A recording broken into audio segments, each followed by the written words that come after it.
आजचा समाज हा अधोगतीकडे वाटचाल करतोय याचं जिवंत उदाहरण म्हणजे हरिद्वार येथे घडलेली विकृत आणि अमानवी घटना। अख्ख्या देशाला नैतिकता आणि धर्म शिकवणाऱ्या बीजेपीच्या एका महिला नेत्याने असं काही कृत्य केले की ऐकणाऱ्या प्रत्येकाची मान शरमेने खाली जाईल।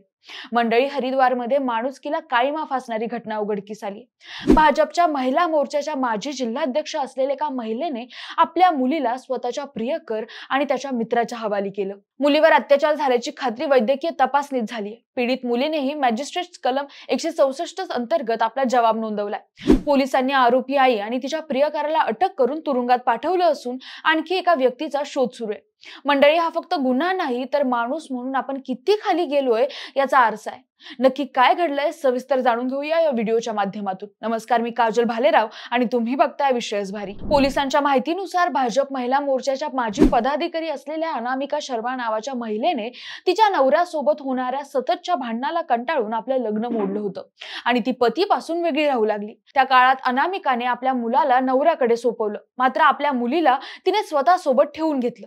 काही काळानंतर ती आपल्या प्रियकर सुमित पटवाल याच्या सोबत राहू लागली आणि इथूनच सगळ्या काळ्या कारनाम्यांची सुरुवात झाली। मंडळी, अनामिकाची मुलगी तिच्या सोबत राहत होती तेव्हा ती ज्या गोष्टींना सामोरी गेली त्याची कल्पना करणं हे अवघड आहे। अलीकडेच मुलगी पुन्हा आपल्या वडिलांकडे परत आली होती, पण तिची मानसिक स्थिती फारच विचित्र झाली होती। नेहमीच हसून खेळून राहणारी मुलगी एकाएकी गप्प राहू लागली। ती काहीतरी आपल्यापासून लपवते हे तिच्या वडिलांना म्हणजेच अनामिकाच्या नवऱ्याला कळलं आणि मग तिच्या वडिलांनी तिच्या सोबत संवाद साधण्याचा प्रयत्न केला आणि मग हळूहळू तिने आपल्या सोबत घडलेला सगळा प्रकार आपल्या वडिलांना सांगितला। तिच्या तोंडून हे सगळं ऐकून तिच्या वडिलांच्या पायाखालची जमीनच सरकली। मग वेळ न दवडता मंगळवारी संध्याकाळी वडील मुलीला घेऊन राणीपूर कोतवाली पोलीस ठाण्यात गेले आणि तक्रार नोंदवली गेली।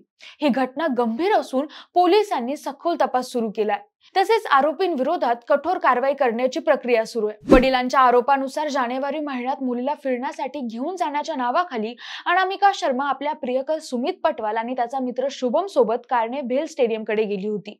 तिथे त्यांनी मद्यपान केले आणि त्यानंतर अनामिकाच्या संमतीने त्या दोघांनी मुलीला भीती दाखवून धमकावून जबरदस्तीने तिच्यावर अत्याचार केले।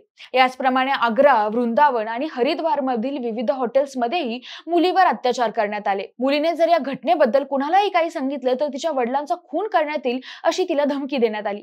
या अत्यंत गंभीर अमानवीय कृत्यामुळे कुटुंबासह संपूर्ण समाजात भीती आणि अस्वस्थता पसरली आहे। पोलिसांनी या प्रकरणाचा गांभीर्याने तपास सुरू केलाय। आरोपींवर कठोर कायदेशीर कारवाई होण्यासाठी सर्वतोपरी प्रयत्न सुरू आहे। एसएसपी प्रमेंद्र सिंह डोबाल यांनी या गंभीर प्रकरणाकडे अत्यंत गांभीर्याने लक्ष वेधले असून तत्काळ कारवाई करण्याचे आदेश दिलेत। मुलीची वैद्यकीय तपासणी करून त्यानंतर न्यायालयात तिचा जबाब नोंदवला गेलाय। एसएसपींच्या माहितीनुसार वैद्यकीय अहवालात तिच्यावर अत्याचार झाल्याचं स्पष्ट झालंय। बुधवारी आरोपी महिला अनामिका शर्मा आणि तिचा प्रियकर सुमित पटवाल, जो न्यू कॅनल कॉलनी बहादराबाद येथील रहिवासी आहे, त्यांना शिवमूर्ती चौकाजवळील हॉटेल युग रेसिडेन्सी इथून ताब्यात घेण्यात आले। सध्या फरार असलेल्या आणखी एका आरोपीचा शोध सुरू आहे। दोघांना न्यायालयात हजर करून तुरुंगात पाठवण्यात आले। मुलीवर अत्याचार करण्याच्या गंभीर आरोपात अडकलेल्या महिला नेत्याला भाजपनेही आपल्या पक्षातून बाहेर काढले। भाजप जिल्हाध्यक्ष आशुतोष शर्मांच्या हस्ते तिला पक्षातील प्राथमिक सदस्यत्वापासून त्वरित वगळण्याचा आदेश देण्यात आलाय। यापूर्वी ऑगस्ट 2024 मध्ये या महिलेविरुद्ध अनेक तक्रारी आल्यामुळे तिला महिला मोर्चाच्या पदावरून देखील हलकलले गेले होते। या सर्व घटनांमुळे या व्यक्तीच्या बदनाम प्रतिमेचा पुरेपूर भांडाफोड झाला असून पक्षाने तिच्यावर कडक कारवाई करायला लावली आहे। पोलीस प्रशासन आणि पक्ष दोघेही या प्रकरणात त्वरित आणि कठोर कारवाई करतात, जेणेकरून दोषींना कायद्याच्या हातून सुटका मिळू नये। मंडळी, पण ही काही पहिली घटना नाहीये। अशाच आशयाची घटना मुंबईमध्ये गेल्या महिन्यात मुंबईच्या मालवणी परिसरातून समोर आली होती। पोलिसांनी एका महिलेला आणि तिच्या 19 वर्षीय प्रियकराला अटक केली होती। त्यांच्यावर आरोप होता की प्रियकराने त्या महिलेसमोरच तिच्या 2.5 वर्षाच्या निरागस मुलीवर अत्याचार केले आणि नंतर तिचा गळा दाबून खून केला। आरोपी महिला गर्भवती असताना तिचा पती तिला सोडून गेला होता आणि ती तिच्या आईच्या घरी राहत होती। त्याचबरोबर तिचे 19 वर्षीय युवकासोबत प्रेम संबंध होते। आरोपी महिलेला प्रियकरासोबत पळून जायचं होतं आणि तिची मुलगी या सगळ्यात अडथळा ठरत होती आणि म्हणूनच त्या दोघांनी मुलीला मारून टाकायचं ठरवलं।